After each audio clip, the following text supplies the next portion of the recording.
Jenny தொற்று நோய், ஈரல் தொற்று, நுரையீரல் தொற்று, இப்ப இருக்கிற பேண்டமிக் மாதிரி கொரோனா தொற்று, அந்த மாதிரி ஒரு தொற்று. கார்ல் மார்க்ஸ்க்கும் அதே தொற்று. ரெண்டு பேரும் சேரவே கூடாது, தனித்தனியா போட்டு வச்சிருக்காங்க பெட். அந்த பொண்ணு எழுதுறா, அந்த பொண்ணுடைய எழுத்து அதுல கொஞ்சம் இருக்கு, அந்த டைரி குறிப்பு இருக்கு அந்த புக்ல. அவ எழுதுறா, வெளியில வந்து எங்கல்ஸ் வரார், உள்ள போகாதீங்கிறா. ஏன் அப்படின்னா அம்மாவும் அப்பாவும் சேர்ந்து உட்காந்து பேசிட்டு இருக்காங்க. அவங்க ரெண்டு பேரும் தான் சேரக்கூடாது, சேர்ந்தா யாராவது ஒருத்தர் செத்து போயிருவாங்கம்மா. அந்த பெண் சொன்ன பதில் என்ன தெரியுமா? இளம் காதலர்களை போல வாழ்க்கை எங்கெங்கோ தொலைத்து விட்டு இந்த முதிய காலத்தில் இரண்டு பேரும் சேர்ந்து அமர்ந்து பேசிக் கொண்டிருக்கிறார். உயிரோடு இருப்பதை விட இந்த கணம் அவர்களுக்கு முக்கியமானது, நாம் உள்ளே செல்ல வேண்டாம் என்று தடுக்கிறாள் மகள். சொன்னதுபடிக்கே ஜென்னி இறந்து போகிறாள். உள்ளே போய் பார்க்கிறான், ஜென்னி இறந்து கிடக்கிறாள். வெளியில் வந்து கார்ல் மார்க்ஸினுடைய தோழன் எங்கல்ஸ் என்ன அறிவித்தான் தெரியுமா? கார்ல் மார்க்ஸும் செத்து போனான். அதன் பிறகு கார்ல் மார்க்ஸ் 2 ஆண்டுகள் இருந்தார். ஆனால் அந்த வினாடியை பார்த்தவுடன் கார்ல் மார்க்ஸும் செத்து போனான் என்றான் இல்லையா? கார்ல் மார்க்ஸ் சாவுக்கு எங்கல்ஸ் செய்தான். நான் உங்க எல்லாருக்கும் சொல்றேன், எல்லோரும் கார்ல் மார்க்ஸை தான் பெரிய இதுன்னு நினைச்சிட்டு இருக்கோம். கார்ல் மார்க்ஸ்க்கு சற்றும் குறையாத எழுத்து எங்கல்ஸ் சொன்னது. தன் நண்பனுக்காக அவன் தன்னை முன்னிறுத்திக் கொள்ளாமல் தன் பணம், தன் பதவி, தன்னுடைய நேரம் எல்லாவற்றையும் கார்ல் மார்க்ஸ்க்காக தந்தவன் எங்கல்ஸ். எங்கல்ஸுடைய நூல் வந்திருக்கிறது, தொகுப்பு வந்திருக்கிறது, நான் வாங்கி வைத்திருக்கிறேன், முடிந்தால் படித்து கடந்து விடுங்கள். எங்கல்ஸ் சொன்னான், இந்த நாள், இந்த மணி நேரம் என் நண்பன் கார்ல் மார்க்ஸ் சிந்திப்பதை நிறுத்தி கொண்டான். சிந்திப்பதை நிறுத்திக் கொள்ளுதல் மரணம் என்று சொல்லுகிறான் எங்கல். எனக்கு கார்ல் மார்க்ஸ் மரணத்தை விட மிக முக்கியமானதாக இருக்கிறது இந்த சொல். சிந்திப்பதை நிறுத்திக் கொள்ளுதல் மரணம். சொற்கள் நமக்கு கிடைக்கின்றன, நமக்கான தேடல் நமக்கு வாய்க்கின்ற பொழுது நமக்கான வாழ்க்கை நமக்கு அர்த்தம் உள்ளதாக வந்து சேர்கிறது. இதற்காகத்தான் இதை பேச வந்தேன். பெர்னார்ட் ஷா சொல்கிறான், நம்மில் பல பேர் 40 வயதிலேயே செத்து போகிறோம், புதைப்பதற்குத்தான் 60-70 ஆண்டுகள் ஆகிவிடுகிறது. வாழ்கின்ற அந்த வினாடி வரைக்கும் வாழ்வது என்றால் என்ன? இப்போ இந்த ஒரு வார்த்தைக்கு பொம்பளை பிள்ளைங்களுக்கு எல்லாம் அவ்வளவு கோபம் வர ஒரு குரல் இருக்குப்பா, என்னால தாங்கவே முடியாதுப்பா அந்த குரலை படிக்கும் போதெல்லாம். தெய்வம் தொழாள் கொழுநன், நல்ல மனப்பாடம் பண்ணி வச்சுக்கங்க, அதெல்லாம் நல்லது இல்ல. அந்த மாதிரி ஒரு பிள்ளை வீட்டுக்கு வந்தா, தெய்வம் தொழாள் கொழுநன் தொழுது எழுவாள் பெய்யன. அவ பெய்யுன்னு சொன்னா மழை பெய்யுமா? எப்படிங்க பெய்யும்? வாசுகி சொல்லியிருந்தா கூட பெஞ்சிருக்காது, எங்க அம்மா கண்ணகி சொல்லியிருந்தா கூட பெஞ்சிருக்காது. அதெல்லாம் மெட்டாபிசிக்ஸா? பெய் அப்படின்னோட மழை பெஞ்சிருமா? அப்படி பெஞ்சாதான் நான் வந்து மிகப்பெரிய, நான் கடவனையே தொழுது கொண்டிருக்கிறேன், வேறு எந்த தெய்வத்தையும் தொழவில்லை என்ற லேபிள் எனக்கு கிடைக்குமா? இப்படி தாத்தா சொல்வாரா? நான் மூப்பன் இல்லையா? அவன் அறிவாளி இல்லையா? எப்படி சொல்கிறார் பாருங்க. ஒன்னும் இல்லைங்க, பொறுக்கோ எழுதினாருங்க, அதுக்கு அர்த்தம். அவர் இந்த பெய் என்ற பெய் மெட்டாபிசிக்ஸ்ல எல்லாம் அவருக்கு நம்பிக்கை கிடையாது. அவர் சொல்றார், வீட்டுல ஒருத்தி இருக்கிறா, நல்லா படிச்சிருக்கிறா, அது முன்னால குரல் இருக்குது, அது கூட மனப்பாடம் பண்ணி வச்சுக்கலாம். ஆம்பளைங்களாம் நல்லது. தற்காத்து தற்கொண்டார் பேணி தகை சார்ந்த சொல் காத்து சோர்வில் ஆழ்பெண், எல்லா வேலையும் செஞ்சுட்டு ஃப்ரெஷ்ஷா இருப்பான். சரியா? ஃப்ரெஷ்ஷா இந்த குரல் தான் இருக்குது. அப்போ அவள் பெய் என்று சொன்னால் மழை பெய்யும் என்பது எவ்வளவு பெரிய பெண் அடிமைத்தனம். அப்படி சொல்ல இல்லை வள்ளுவன், அப்படி சொல்ல இல்லை. அவன் சொன்னது என்ன தெரியுமா? வீட்டில் ஒருத்தி இருக்கிறாள், உங்கள் குடும்பத்திற்காக, உங்கள் பிள்ளைகளுக்காக, உங்கள் வாழ்க்கைக்காக, உங்கள் குலதெய்வத்துக்காக, உங்களுடைய சூழலுக்காக அவள் தன்னை முழுமையாக கொடுத்து தன் குலதெய்வத்தை கூட மறந்து இருக்கிறாள் என்று வைத்துக் கொள்ளுங்கள். அவள் யார் தெரியுமா? நீ பெய் என்று சொன்னவுடன் பெய்யும் மழையை போன்றவள். உங்களுக்கு வரையாவ அது அப்படித்தான் ஒன்றை நாம் புரிந்து கொள்ள முடியும். இப்படி குரலை புரிந்து கொள்வதே இல்லை நாம். இப்ப இன்னொரு ஒரு குரலை சொல்றேன். என்னன்றி கொன்றார்க்கும் உய்வு உண்டாம். ஃபர்ஸ்ட் சொல்லிட்ட, நீ என்ன சொன்ன? என் நன்றி கொன்றார்க்கும் உய்வு உண்டாம். நீ ஏன் சொல்ற? நன்றி மறப்பது சொல்லிட்டல, அப்புறம் எல்லா நன்றியும் மறக்கலாம், பரவாயில்ல, நீ எதுக்கு நீ அந்த இடத்துல கேப் விடுற? எனக்கு புரியலைங்க அது. எனக்கு வள்ளுவன் மீது கோபம் வந்தது. என் நன்றி கொன்றார்க்கும் உய்வு உண்டு. எந்த நன்றி நீ கொண்டுட்டனாலும் உனக்கு பரவாயில்ல, மன்னிப்பு உண்டு, ஒரு நன்றியை மட்டும் நீ கொல்லக்கூடாதுன்னு சொல்லி கடைசியா வார்த்தையை முடிக்கிறார். என் நன்றி கொன்றார்க்கும் உய்வுண்டாம் உய்வில்லை, செய் நன்றி கொன்ற. அப்படின்னா என்ன? அம்மா அப்பா செஞ்ச நன்றியை மட்டும் மறந்துட்டேன்னு வச்சுக்க, உலகத்துல நீ என்ன நன்றியை வேணாலும் மறக்கலாம், தாய் தகப்பன் செய்த அந்த நன்றியை மட்டும் மறக்காதேன்னு வைக்கிறாரு. இன்னொரு ஒரு குரல் சொல்றேன். தன்னெஞ்சு அறிவது பொய்யற்க. என்ன அர்த்தம்? நீயே சொல்லு, ஏதோ சொல்ல போறல. ஒரு பொண்ணு என்கிட்ட வந்து கேட்டாங்க, என்ன தெரியுமா? நெஞ்சுக்கு தெரிய பொய் சொல்லாத, அப்படி சொல்லிட்டேன்னா உன் நெஞ்ச உன்னை சாவடிச்சிடும். Okay good. வந்து கேட்டா பாருங்க ஒரு கேள்வி, நெஞ்சுக்கு தெரியாம பொய் சொல்லாமா? நியாயமான கேள்விதான். கேட்பான் அவன் கிளாஸ்ல. என் நன்றி கொன்றார்க்கும் உய்வு உண்டாம் உய்வில்லை, செய் நன்றி கொன்ற மகருக்கு இப்ப புரிஞ்சு போச்சு. இப்ப இந்த குரல் தன்னெஞ்சு அறிவது பொய்யற்க, நல்ல குரலை படிச்சு பாருங்க, கிளியரா மூப்பன் சொன்னான். தன் நெஞ்சு அறிவது, அறிய அல்ல, அறிவது அப்படின்னா என்ன அர்த்தம்? அதன் இயல்பே அறிவது. அதனால பொய் சொல்லாத, சொல்லிட்டா சாவடிச்சிரும் அது. பாருங்க, குற்றத்திற்கு தண்டனை உண்டு, மன்னிப்பு உண்டுங்க. குற்ற உணர்வுக்கு மன்னிப்பே கிடையாது. இந்த குற்ற உணர்வை எங்கன்னு போய் கழுவுவீங்க? நீங்க கழுவ முடியுமா இந்த குற்ற உணர்வை? பாஸ்கரதாசின் கொலை என்கின்ற ஒரு புத்தகத்தை படிக்கிறேன் நான்.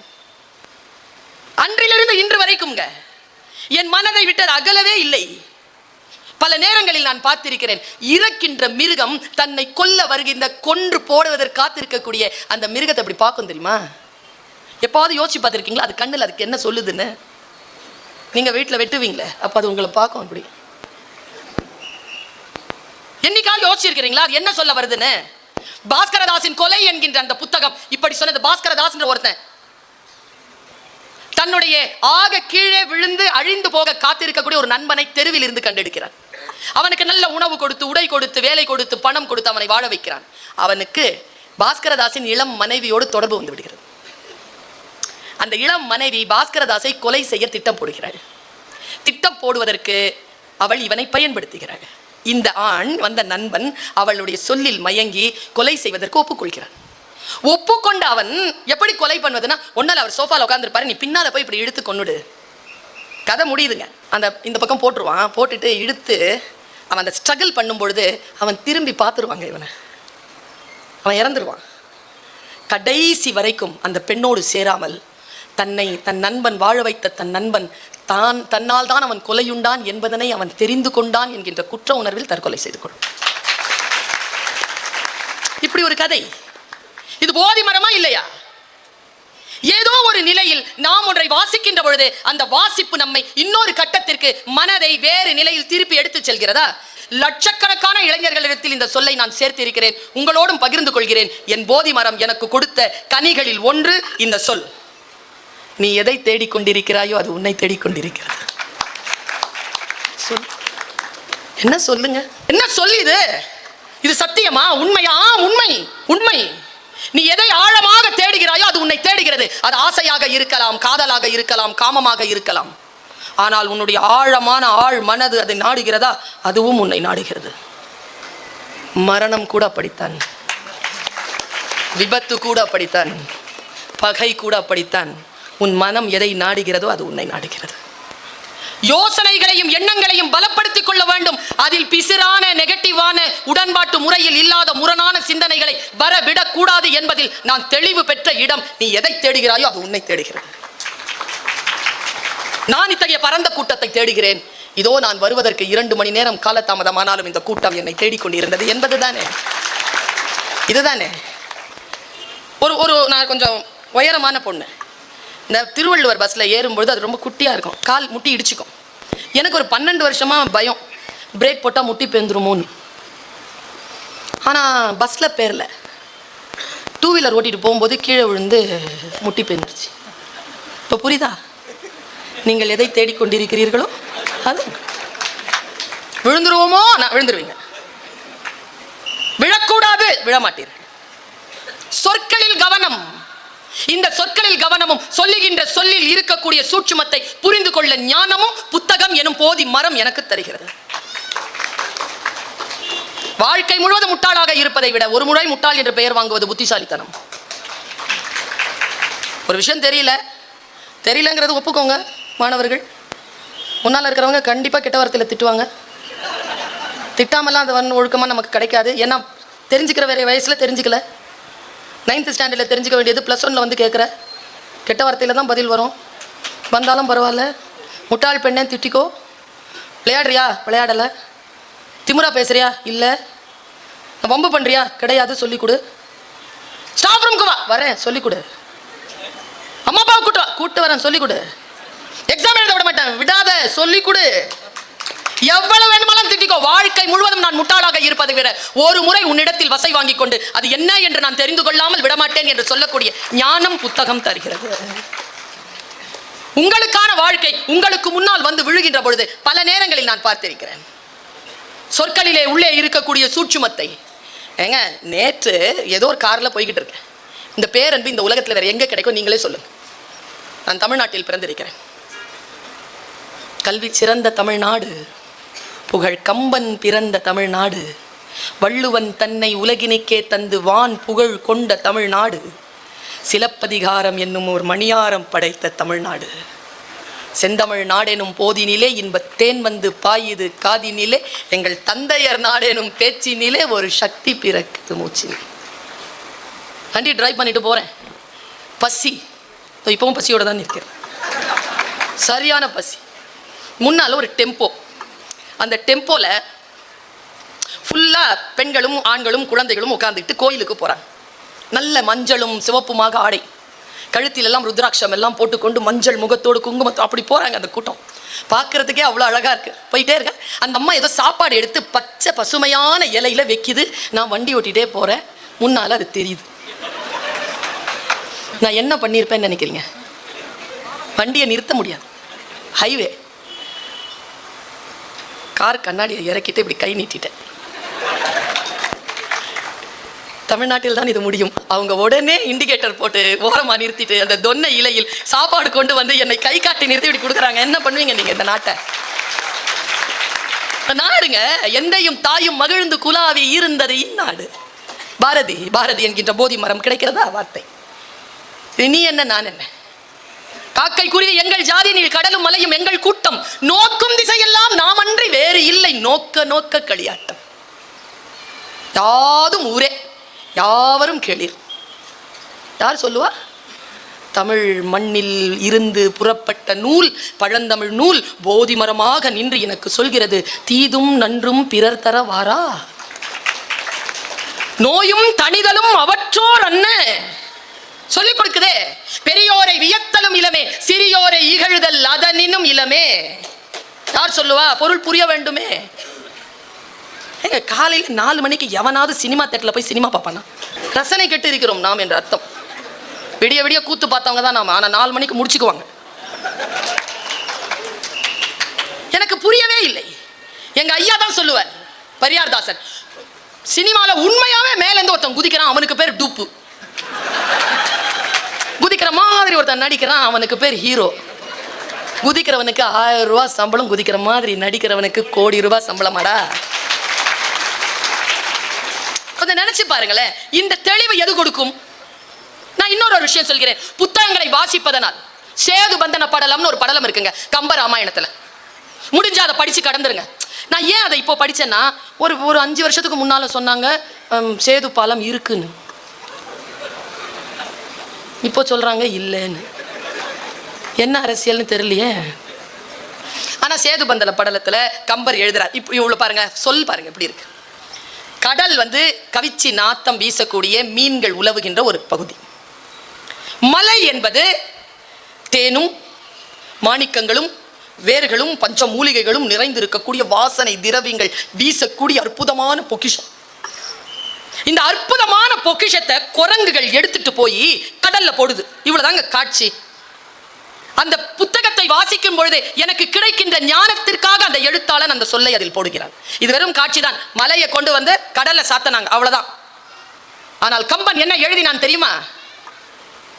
வாழ்ந்த குடும்பத்தில் இருக்கக்கூடிய பெரியவர்கள் தன் நிலை தாழ்ந்து வீச்சமாக இருக்கக்கூடிய கடல் போன்ற சூழ்நிலைக்கு போய் சேர்ந்தாலும் அவர்கள் தன்னில் இருக்கக்கூடிய வாசனையை அந்த கடலில் கலந்து கடலை வாசனை திரவியமாக மாற்றுகிறார்கள் என்று பேசுகிறார். வாழ்ந்து கெட்ட, அதனால தானே சொன்னாங்க கெட்டாலும். இந்த சொல் கிடைத்த இடம். எத்தனையோ வார்த்தைகளை சொல்லலாம், எத்தனையோ விஷயங்களை இந்த போதி மரம் எனக்கு தந்திருக்கிறது. நான் ஆன்மீக புத்தகங்களை வாசிக்கிறேன், திருக்குரானை வாசிக்கிறேன், பைபிளை வாசிக்கிறேன், 4000 திவ்ய பிரபந்தத்தை வாசிக்கிறேன், தேவாரத்தை வாசிக்கிறேன், திருக்குறள், சங்க இலக்கியங்கள், காப்பியங்கள், சிற்றிலக்கியங்கள், புத்திலக்கியங்கள் என்று எல்லாவற்றையும் வாசிக்கிறேன். வாசிக்கின்ற பொழுதெல்லாம் ஒன்றே ஒன்றுதான் தெரிகிறது. நான் இதை பெருமைக்காக சொல்ல இல்லை, எனக்கு 5 மொழிகள் தெரியும். 5 மொழிகளில் யாம் அறிந்த மொழிகளிலே தமிழ் மொழி போல் இனிதாவது எங்கும் காணோம். எல்லா மொழிகளிலும் இருக்கிறது தான் நீதி. ஆனா என் தாய்மொழியாம் தமிழில் இருப்பது என்ன தெரியுமா? அகம் சார்ந்தவன் பேசினாலும் புறம் சார்ந்தவன் பேசினாலும் அந்த போதி மரம் எனக்கு தருகின்ற ஆழமான ஒன்று அறம். அறம் என்கின்ற போதனையை, எனக்கு ஞானத்தை இந்த பூமி எனக்கு தந்திருக்கிறது, இந்த நூல்கள் எனக்கு தருகின்றன. எல்லாவற்றையும் படித்து கடந்து விடுங்கள். படித்து கடப்பதற்கு என்ன இருக்கிறது? நான் காரல் மார்க் ஜென்னி பற்றி ஒரு புத்தகம் படிக்கிறேன். இதுவரைக்கும் நான் தெரியாத ஒரு விஷயத்தை அந்த புத்தகத்தின் ஒரு வரி இருக்கு. நல்லா தெரிஞ்சுக்கோங்க. 800 பக்கங்கள் கொண்ட புத்தகமா இருக்கலாம். உங்களுக்கான ஞானம் எங்க தெரியுமா கிடைக்கும்? 782வது பக்கத்துல கிடைக்கும். ஆனா அந்த 781 பக்கமும் இன்வெஸ்ட்மெண்ட், முதலீடு. அந்த அந்த வரிக்கான முதலீடு அது. கவிக்கோ அப்துல் ரஹ்மான் அவர்கள் மரணம் அடைவதற்கு 28 நாட்களுக்கு முன்னால் எனக்கு தொலைபேசியில் அழைத்தார். கவிஞர்கள் வாழக்கூடிய பகுதியில் நான் வாழ்ந்து கொண்டிருக்கிறேன், ஒரு நாளும் என்னை வந்து நீ சந்தித்ததில்லை, பொதுக்கூட்டத்தில் தான் சந்தித்திருக்கிறாய், மரியாதையாக வீட்டிற்கு புறப்பட்டு வா. கவிஞர்கள் வாழக்கூடிய பகுதி என்கிறீர்கள், என்ன நீயே சொல்லு பாப்போம். என்ன ஒரு பனையூர், எதுக்கு வாப்பா அப்படி சொல்றீங்க? பனையோலைகளில் தானே எழுதினோம். போன்ல சொல்ற, இசையாக பேசக்கூடியவர், உண்மையில் இசையை காதலித்து கவிதையை திருமணம் செய்தவர் அவர். ரொம்ப இசை ஞானி அவர். வீட்டிற்கு போகிறேன், பல மணி நேரம் பேசிக் கொண்டிருந்தவர் கடைசியாக சொன்னார், நாளைக்கு வீட்டிற்கு போ, உன் வீட்டிலே 1400 ரூபாய் எடுத்து வை, ஒருவர் சில புத்தகங்களை கொண்டு வருவார், எதுவும் பேசாமல் அந்த 1400 ரூபாயை கொடுத்து விடு. சரி, நான் 1500 ரூபாயை வைத்திருந்தேன், அவர் வந்தார், நான் கொடுத்தேன், அவர் மீதி 100 ரூபாய் கொடுத்து போய்விட்டார். அந்த புத்தகத்தை பார்க்கிறேன், பாப்பா புத்தகம் வந்து விட்டது என்றால் ஒரே விஷயம் தான் சொன்னார், என் வாழ்க்கையை மாற்றி போட்ட புத்தகம், நான் எவ்வளவு நாள் இருப்பேன் என்று தெரியாது, எனக்கு பின்னால் களமாடுகின்றவர்கள் இந்த நூல்களை எல்லாம் வாசித்துக் கொள்ள வேண்டும் என்பதற்காக உனக்கு நான் பரிந்துரை செய்கிறேன். அந்த புத்தகம் எது தெரியுமா? 1296ஆம் ஆண்டிலே பிறந்த, இஸ்தான்புலிலே பிறந்த ஜலாலுதீன் ரூமி என்கின்ற மாபெரும் ஞானி, சூஃபி ஞானி எழுதிய மஸ்னவி என்கின்ற நூலின் தமிழாக்கம். 4 பகுதிகள் வந்திருந்தது அப்போ, இப்பொழுது 6-7 வந்துருச்சு, நான் எல்லாம் வாங்கி கொண்டேன். அந்த புத்தகத்தை, இதை நீ வாசி என்று அவர் கொடுக்கின்ற பொழுது, யாரோ ஒருவர் இங்கிருந்து வேறு ஒரு கண்டத்தின் அந்த பக்கம் இருக்கக்கூடிய ஒரு ஞானி 12ஆம் நூற்றாண்டில் சிந்தித்த அந்த சிந்தனையை அதே 12ஆம் நூற்றாண்டு 13ஆம் நூற்றாண்டின் பிற்பகுதிகளில் அல்லது சங்க இலக்கியங்களில் நான் என் தமிழ் இலக்கியத்தில் உணர்கிறேன். உலகளாவிய சிந்தனைகளை தூக்கி பிடித்த அந்த மஸ்னவியை வாசிக்கின்ற பொழுது ஒரே 2 கருத்து மட்டும் சொல்லுகிறேன், அது எப்படி போதி மரமாக மாறுகிறது என்று பாருங்க. கொய்யா மரத்திலிருந்து இறங்கு, இவ்வளவுதான் கவிதை. கொய்யா மரத்திலிருந்து இறங்கு, நிறைய பழங்கள் பூத்து தொங்குகின்றன என்பதற்காக ஆசையோடு கொய்யா மரத்தில் ஏறி இருக்கிறாய், அங்கிருந்து பார்ப்பதுதான் உலகம் என்று நினைத்துக் கொண்டிருக்கிறாய், உலகம் மிகப்பெரியது, முதலில் கொய்யா மரத்திலிருந்து இறங்கு. வாழ்க்கைக்கு நீங்கள் இதை போட்டு பாருங்கள். கம்ஃபர்ட் ஜோன்ல இருந்துகிட்டு நாம் புரிந்த புரிதலில் தான் வாழ்க்கை இருக்கிறது என்று பார்ப்பது என்பது எவ்வளவு முட்டாள்தனமானது என்பதனை மஸ்னவி அப்படி சொல்லிவிட்டு போகிறது. கொய்யா மரத்திலிருந்து இறங்கு. யாரேனும் உங்களுக்கு புரிந்து தனக்கு புரியாத ஒரு விஷயம் உலகத்தில் இல்லவே இல்லை என்று பேசுகிறார்களா? அவர்களிடத்தில் ஒரே விஷயம் சொல்லுங்கள், தயவு செய்து கொய்யா மரத்திலிருந்து இறங்கு. இவ்வளவு புக்ஸ் கிடக்குதுல்ல, படிக்க தெரியுதுல்ல, படிக்கல. குட் மார்னிங் கூட எழுத மாட்டேங்கிறீங்க. ஜிஎம் செத்து போயிட்டாருங்க ஒருத்தர், ஆர்ஐபி. என்ன மொழியை எங்க போய் கொட்ட போறோம்? நாம எங்க போய் கொட்ட போறோம்? என் பர்ஸ் காணாம போச்சியா? நீங்க என்கிட்ட என்ன கேட்பீங்க? எங்க விட்ட பஸ்ல. அடுத்து என்ன கேட்பீங்க? உள்ள சூப்பரு 30 ரூபா. என்ன சொல்வீங்க? போனா போட்டீங்களா? பர்ஸ் 30,000 ரூபா. பாருங்க, நாம் தவறு விடுகின்ற இடம் அப்படித்தான். அப்பா அம்மாவை ஏன் பெணுகிறோம் என்றால் அவர்களுடைய சொத்துக்காக பெணுகிறோம் என்று நினைக்கிறோம். சொத்தை விட முக்கியமானவர்கள் அம்மா அப்பா, ரொம்ப முக்கியங்க. இல்லாதவர்களுக்கு தெரியும் அந்த வலி. தகப்பனை இழந்தவர்கள், தாயை இழந்த இருக்கின்றவர்கள் காப்பாற்றிக் கொள்ளுங்கள். ஞானம் கிடைப்பது என்பது என்ன? வார்த்தைகளை சரியாக புரிந்து கொள்வதுதான் தோழமைகளை. ஒன்றை சரியா பாருங்களேன், ஆங்கிலத்தில் எனக்கு அட்டகாசமாக புரிந்த சொல், எனக்கு ரொம்ப பிடிச்சமான சொல், அண்டர்ஸ்டாண்டிங். என்ன வார்த்தைங்க அது? நீ எது பேசினாலும் I stand under, don't worry, I stand under. இது சொன்னா போதுமே, சண்டையே வராத. நீங்க என்ன புரிஞ்சிக்கவே இல்லையே. ஆமா, புரிஞ்சிக்கல, அதனால தானே பிரிவு. வித்தியாசமாக நாம் இதை புரிந்து கொண்டால் நமக்கு வேறு எந்த மார்க்கத்தை நாம் பின்பற்றுகின்றவர்களாக இருந்தாலும் நம்மை வழிபடுத்துவது நம் இனத்திற்கான நூலான அந்த திருக்குறளாக அமையும். அதை நாம் புரிந்து கொள்ள வேண்டுமே. நான் 4, 5, 6 என்று இந்த வரிசையின் படியில் நான் பெற்ற இந்த போதி மரத்தின் கீழே நான் பெற்ற ஞானத்தை பிழிந்து இதை உங்களுக்கு கொடுத்துட்டு போறேன். ஆசிரியர்கள் மட்டும்தான் ரகசியங்களை சொல்வது உண்டு, படைப்பாளர்களும் சொல்லிவிடுகிறார்கள். இந்த உலகம் வஞ்சகமானது. ஒருத்தங்கிட்ட கேளுங்க எப்படி ஜெயிச்சாங்கன்னு சொல்லித்தர மாட்டாங்க. படித்து ஃபர்ஸ்ட் மார்க் வாங்குற பொருளை சொல்கிற ஒரே வார்த்தை எக்ஸாமினேஷன் ஹாலில், ஒன்றுமே படிக்கலப்பா. இவ்வளோ பொய்யான உலகம். எங்கள் அம்மா சொல்லுவாங்க, அந்த ஊரில் வந்து ஒரு பாம்பு கடிக்க ஒருத்தி மருந்து சொல்லுவா. அவளுக்கு 60 வயசு ஆகும்போது 45 வயசு வரைக்கும் பார்த்துட்டு இருந்த ஒரு பாம்பு அதை கடிச்சிருச்சு அந்த பாட்டியை. பாட்டி சாக கிடக்குறான். பக்கத்துல இருந்து கேட்டாங்களாம், என்ன பாட்டி ஆச்சு? பாம்பு கடிச்சிருச்சு. ஆமா. என்ன பாட்டி, என்ன பாம்பு கடிச்சு? கட்டு வீரியன், கண்ணாடி வீரியன். ஓ, கடிக்கும் போது பாம்பை பாத்தியா பாட்டி? பார்த்தேன். மருந்து சொல்லு பாட்டி, காப்பாத்திடுறோம். அது ரகசியம் சொல்லிட்டு செத்துருச்சான் பாட்டி. செத்தாலும் சாவேனே தவிர என் ரகசியங்களை சொல்ல மாட்டேன் என்று சொல்லுகின்ற வஞ்சக உலகம். எனக்கு நான் ஒரு ரெக்கமெண்டேஷன் கொடுக்குறேன் உங்க எல்லாருக்குமே. சில பேர் தூக்கம் வரலன்னா ஸ்லீப்பிங் டோஸா பயன்படுத்துவீங்க. 10 பக்கம் 15 பக்கம் படிச்சா ஒரு தூங்க வந்துடும். தூக்க மாத்திரையே வேணாம். ஸ்லீப்பிங் டோஸ் சில பேருக்கு 10, சில பேருக்கு 15, யாரும் 20 தாண்டது இல்லை. அது இல்லைங்க. வாசிக்கின்ற அந்த வினாடிகளில் நீங்கள் விழிப்புணர்வோடு இப்படி ஒரு ரெக்கமெண்டேஷன் பண்ற எந்த புத்தகத்தையும் அணிந்துரையிலிருந்து வாசிங்க. சும்மா இல்ல, அணிந்துரைலாம் மதிப்புரை வாசிங்க, முன்னுரை வாசிங்க, புத்தகத்துக்கு பின்னால எழுதியிருப்பாங்க அதை வாசிங்க. புத்தகத்திற்குரிய முன்னால பேஜ்ல என்ன, யாரு, எப்படி, என்னது எல்லாம் டீட்டெயில் இருக்கும். எல்லாத்தையும் வாசிட்டு உள்ள போங்க. புத்தக வாசிப்பு என்பது ஒரு தவம். அந்த தவத்தோடு நீங்கள் ஒன்றிணைகின்ற பொழுது அது பல வரன்களை உங்களுக்கு தருகிறது. பல வரன்களை அது தருகிறது. அதில் ஒரு வரத்தை நான் சொல்லுகிறேன். எனக்கு கிடைத்த பல வரங்கள் உண்டு. நான் சிறிய போதிலே பட்ட கஷ்டங்களை எல்லாம் நான் பேசியிருக்கிறேன். அது யூடியூப்ல வந்திருக்குது.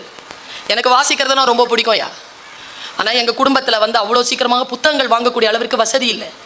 எங்கள் அண்ணன் தான் வந்து லெண்டிங் லைப்ரரியில் போய் புக்கு வாங்கிட்டு வருவான். ஆனாலும் அவன் என்ன வாங்கிட்டு வருவான், பெருசாக ஒற்றைக்கண் அரக்கன், சதக் சதக் என்று குத்தினான், அந்த மாதிரியான சின்ன சின்ன பேக்கெட் நாவல் கொண்டு வருவான். ஆனால் கேட்பேன் நான். பாயின்னு சொல்ல வராது, ரொம்ப சின்ன வயசு, அப்போ 10 வயசு. ஆயின்னு சொல்லுவேன் அவன், என் அண்ணனை. எனக்கு ஒரு அண்ணன், ஒரு அக்கா, ஒரு தம்பி, ஒரு தங்கச்சி. இத்தனை பேருக்கு நல்ல பாயின்னு வராது. இன்னைக்கும் அவன் எனக்கு ஆய் தான். இன்றைக்கி நான் ஆயின் தான் கூப்பிடுவேன். மராத்தியில் ஆயினா அம்மா. நான் அவனை அப்படிதாங்க. நான் இப்போ சொல்கிறவங்க எல்லாருக்கிட்டையும், யாராவது அண்ணனோட பிறந்தவங்களா இருந்தால் பாக்கியசாலிகள். அண்ணனா பிறக்கிறது வேற, அது ரொம்ப கடமை. அண்ணனோட பிறக்கணும், சூப்பர். அது அப்பா இல்லைன்னு வச்சுக்கோங்களேன், அப்பா நினப்பு வந்துச்சுன்னா போய் அண்ணனை பார்த்துட்டு வந்துடலாம். சின்ன வயசில் நம்ம அப்பாவை பார்த்த மாதிரியே இருப்பான். இதில் சிலது சுத்தம் தெரியுமா, நான் என் அண்ணனோட 12 வருஷம் பேசுறதில்ல, பட்டொலி வீசி பறக்கும் புகழ். போ பேசிடுங்க, வாழ்க்கை இவ்வளவு தானே. பேசிடுறேன்னா இன்னைக்கு ஃபோன் பண்ணிடுங்க, நான் பார்க்கணும் போல தோணுச்சு. நல்லா என்ன திடீர்னு இல்லை, நாளைக்கு எங்கேயாவது பார்க்கலாமா, எனக்கு வேலை இருக்குது, நீ சொல்லு, நான் வரேன். நான் ஓவரா தோணுச்சுன்னா ஃபோன் பண்ணு. 2 மணி நேரத்தில் ஃபோன் திருப்பி வருதா இல்லையான்னு பாருங்க. உறவுகளை நெருக்கமாக்குவது சொற்கள் தான், கவிதைகள் தான், இலக்கியம் தான். அந்த வாசனையோடு இருக்கக்கூடியவர்கள் குற்றங்களை இழைக்க முடியாது. ரசனை என்பதும் வாசிப்பு என்பதும் தான் மனதை கழுவுகின்ற சோப்பு. பாரதி சொன்னான், துணிவெளுக்க சாம்பல் உண்டு எங்கள் முத்து மாரியம்மா, எங்கள் முத்து மாறி, மனம் வெளுக்க சாம்பல் இல்லை. எங்க யார் சொன்னது மனம் வெளுக்க சாம்பல் உண்டு? ஏ பாரதி, உன் கவிதையே மனம் வெளுக்கும் சாம்பல் தானே. உன் கவிதைகளால் நான் மனம் வெளுக்கப்பட்டிருக்கிறேனே. எத்தனை கவிதைகள் பாருக்குள்ளே நல்ல நாடு பாரத நாடுன்னு சொன்ன போனி, அதை விட என்ன பெருசு? இவள் செப்பு மொழி 18 எனில் சிந்தனை 1 பாடிட்டு போனிய, இதை விட என்ன மனசு கழுவுறது? தொல்லை வினை தரு தொல்லைகள் நீங்கி சுடர்க தமிழ்நாடே, இதை விட என்ன பெரிய மனசுக்கு வெளுப்பு வேணும்? மனதை வெளுக்கக்கூடிய ஆற்றல் கவிதைகளுக்கு உண்டு, கட்டுரைகளுக்கு உண்டு, நாவல்களுக்கு உண்டு, பயணங்களில் பற்றிய மொழிபெயர்ப்புகளுக்கு உண்டு. மொழிபெயர்ப்பு நாவல்களை தேடி போய் படியுங்கள். ஒன்றும் இல்லைங்க, நான் உங்க எல்லாருக்கிட்டையும் சொல்ல, குரான் படிங்க. முஸ்லீமா தான் இருக்கணும் குரான் படிக்கிறதுக்குன்னு எந்த அவசியம் கிடையாது. நான் பைபிள் படிக்கிறேனே, நான் கிறிஸ்டியன் இல்லையே, நான் படிக்கிறேனே. இயேசு கிறிஸ்து என்னிடத்தில் நேரடியாக பேசுவது போல் நான் உணர்கிறேனே. காது இருக்கின்றவர்கள் கேட்டுக்கொள்ளுங்கள். சரி, ஓகே. விதைகளை விதைக்க தெரிந்த ஒருவன் விதைகளை எடுத்துக்கொண்டு விதைக்க புறப்பட்டான். சரி, ஜீசஸ் என்கிட்ட பேசுறாருங்க. அதெல்லாம் நல்லா தெரிஞ்சுக்கோங்க. குரான் என்பது முகமது நபிக்கு ஜிப்ரையில் மூலமாக இறைவன் தந்த சொல். அவருக்கு அங்கிருந்து வந்தது, நமக்கு நேரடியா எழுதப்பட்டு நம்ம வாசிக்கிறோம். இறைவன் சொல். விதைக்க தெரிந்த ஒருவன் விதைகளை எடுத்துக்கொண்டு விதைக்க புறப்பட்டான். என்ன வார்த்தை பாருங்க, முடிந்தால் ஞானம் பெற்றுக் கொள்ளுங்கள். போதி மரமாக பைபிள் இப்பொழுது நம் மேல் கவிழ்ந்திருக்கிறது. சில விதைகள் வழியில் விழுந்தன, பறவைகள் பட்சித்தன. சில விதைகள் பாறைகளில் விழுந்தன, மண் ஆழம் இல்லாத காரணத்தினால் விரைவில் முளைத்தன, வெயில் பட்டு கருகின. சில விதைகள் முட்களில் விழுந்தன, முட்கள் நெருக்கடித்து சிதைந்து போயின. சில விதைகள் நல்ல நிலங்களில் விழுந்தன, அவை 30ஆகவும் 60ஆகவும் 100ஆகவும் போகம் அளித்தன. காது இருக்கின்றவர்கள் கேட்க கடவீர்கள். கைகளில் எடுத்துச் செல்வது விதைகள் அல்ல தோழமைகளே, நம் எண்ணங்களும் நம் வாழ்வும் நம் நாளும் நம்முடைய வாழ்க்கையினுடைய ஒவ்வொரு அடியும் தான். அதை எங்கே தவற விடுகிறோம், எங்கே போய் போட வேண்டும் என்பதற்கு இதை விட பெருசு என்னங்க? என்னோட தகப்பனார் சொல்லுவார், காலத்தின் பேரேடு தன்னுடைய அந்த காலத்திற்கு பின்னால் தன் ரகசியத்தை பொத்தி வைத்திருக்கிறது. இந்த கடந்த காலம் பொத்தி வைத்த ரகசியம் என்ன தெரியுமா? வினாடிகள் தான் தவறிழைக்கின்றன, தண்டனையோ யுகங்களுக்கு கிடைக்கிறது. வினாடிகளை காப்பாற்றிக் கொள்கின்றவன் யுகங்களை காத்துக் கொள்கிறான். வினாடிகளில் தவறிழைக்கின்றவன் வாழ்க்கையை தவற விடுகிறான். இன்னொரு சொல்வார் அப்பா, दगा किसी का सगा नहीं है, करना है तो कर देखो. दगाना என்ன துரோகம். யாருக்கும் சகா இல்லை. சகானா சகம். சகம்னா ஒன்று இணைஞ்சிருக்கு. துரோகம் யாருக்குமே இணைஞ்சது இல்லையா. செய்யணும்னா செஞ்சு பார்த்துக்கோங்கிறார். दगा किसी का सगा नहीं है, करना है तो कर देखो. जिसने जिसने दगा किए हैं जाके उनके घर देखो. என்ன அர்த்தம் தெரியுமா? யாரெல்லாம் துரோகம் செய்தார்களோ அவங்க வீட்டை ஒரு எட்டிட்டு போயிடுங்கிறார். பயமா இருக்குங்க, நடுங்குது, எனக்கு ஈரல் நடுங்குது இந்த சொல். நீதி இலக்கியங்கள், இலக்கண நூல்கள், இலக்கண நூல்கள்லாம் சாதாரண நம்ம மிரட்டிய இலக்கண நூல்களை படிக்க விட்டுட்டோம். அது போதி மரம். யாது தொல்காப்பியம் என்பது போதி மரம். தண்டி அலங்காரம் போதி மரம். யாப்பருங்கல காரிகை போதி மரம். நமக்கான வாழ்வியல் இலக்கணங்களை நமக்கு தருகிறது.